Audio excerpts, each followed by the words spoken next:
আল্লাহর নবীর উপরে কোরআনুল কারীম যখন নাজিল হওয়া শুরু করলো, আল্লাহর নবী সাফা পাহাড়ের চূড়ায় দাঁড়ায়া সমস্ত মানুষগুলিকে ডাকদা বলল, মক্কার মানুষগুলি, আমি যদি তোমাদেরকে বলি এই পাহাড়ের পাদদেশে শত্রুরা তোমাদের জন্য অপেক্ষা করে, তোমরা কি বিশ্বাস করবা?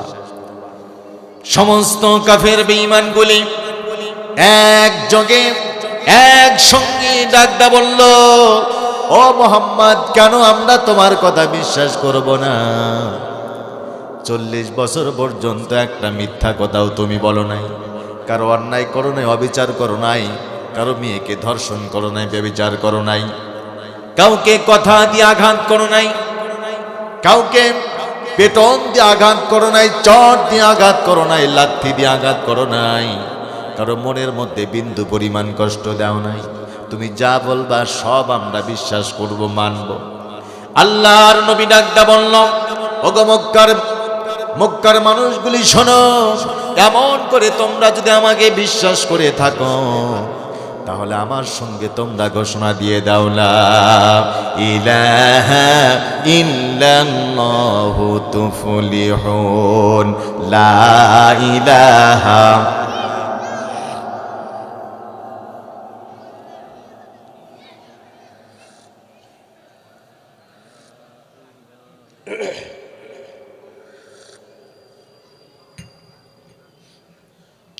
লা ইলাহা ইল্লাল্লাহু মুহাম্মাদুর রাসূলুল্লাহ। আল্লাহর নবী এইরকম দাওয়াত দেওয়ার ফলে কাফের বেঈমানগুলি আল্লাহর নবীর নাম নিশানা দুনিয়ার থেকে উৎখাত করে দেওয়ার জন্য চক্রান্ত শুরু করলো। আল্লাহর নবী মাঝে মাঝে কষ্টে চোখ দিয়ে দরদর করে পানি জমিনের মধ্যে ফেলে দিত। আল্লাহ পাক আমার রাসূলকে সান্ত্বনা দেওয়ার জন্য বলছে, ও নবী, টেনশন করো না, চিন্তা করো না, তুমি টেনশন করবা না, চিন্তা করবা না, তোমার কোনো ভয় নাই, তোমার কোনো চিন্তা নাই।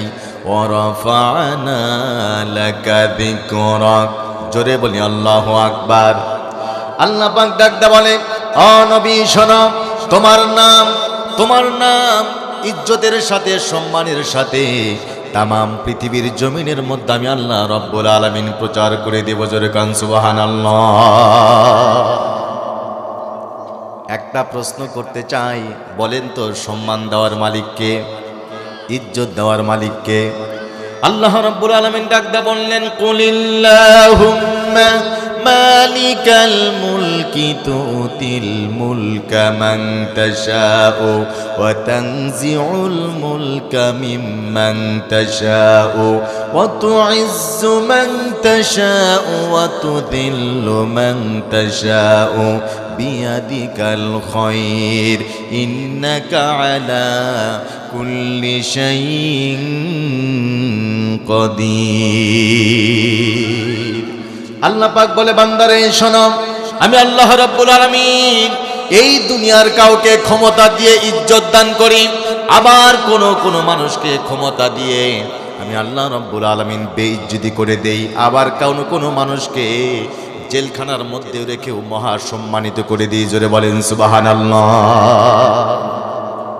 আল্লাহর নবী রাহমাতুল লিল আলামিন জনাবে মুহাম্মদুর রাসূলুল্লাহ সাল্লাল্লাহু আলাইহি ওয়াসাল্লাম যখন ইসলামের দাওয়াত দেয়, কাফের বেঈমানগুলি দারুন নদওয়ার বৈঠকের মধ্যে সিদ্ধান্ত গ্রহণ করল।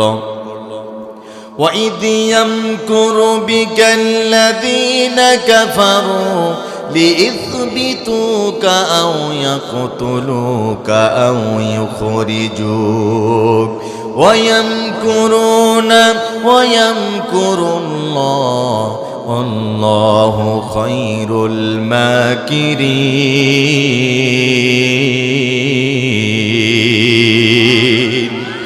আল্লাহ পাক বলেন, মক্কার কাফির বেঈমানগুলা আমার নবীকে নিয়ে চক্রান্ত করল, 3টা সিদ্ধান্ত গ্রহণ করলো। আল্লাহর নবীকে দেশ থেকে বের করে দিবে, আল্লাহর নবীকে হত্যা করবে, আল্লাহর নবীকে জেলের মধ্যে বন্দী করবে, আমার বন্ধুগণ একটা প্রশ্ন করতে চাই, বলেন তো আমার নবী কি সন্ত্রাস ছিলেন? আমার নবী কি ডাকাত ছিলেন? আমার নবী কি ধর্ষক ছিলেন? আমার নবীর কোনো অপরাধ নাই, আমার নবীর কোনো অপরাধ ছিল না। যেই নবীর উপরে, যেই নবীর মুখের উপরে, শরীরের উপরে মশা মাছি পড়া হারাম ছিল, সেই নবীজি যখন রাস্তা দিয়ে বের হতো মক্কার দুষ্ট কাফেরগুলি কাদা ছুঁড়ে মারত। আমার নবীর পবিত্র মুখের উপরে কাদা ছুঁড়ে মারত। আমার নবী যখন সেজদার মধ্যে যাইত, আবু জেহেল ডাকদা বলতো, ওরে আমার বন্ধুগণ।